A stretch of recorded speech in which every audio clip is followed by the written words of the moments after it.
tam, kde je nafta. To nafta je ako ropa, to je to isté.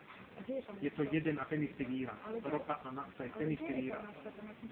Je to napísané nafta, ale keď chceš, tak to môžeš prečítať ako aj ropa. Ale kde je to napísané? To je jedno, napísané to není. Tak je to napísané, alebo to nie je napísané? Nie, je to napísané nafta, ale ja to môžem čítať aj ako ropa. Je to isté. Dobre, a tá nafta je čo? Čo? Na čo sa používa tá nafta?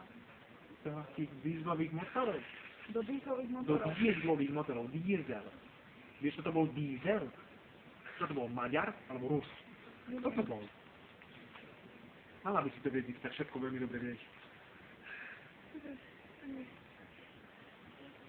Turek to bol? Majom.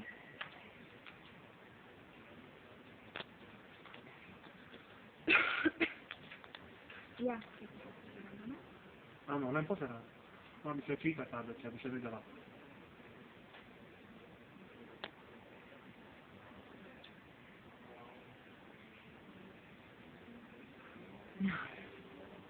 Donedávna Quartz bola značka hodinník.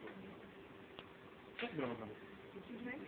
Donedávna pre ňu bola Quartz značka hodinník. A ty nenahrávaj, dobre? Čo? Ale že nevedela, že Quartz je norma na presnosť. Ja som sa pýtala. Nie, ty si bola presvedčená. Nie, ja som si to pýtala. Ja nevedela, že to kvalitná. No však áno, môže byť kvalitná značka, keď to má ten kvart napísaný.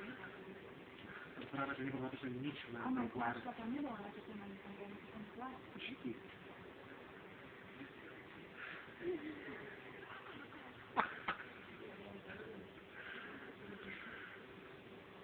Nie.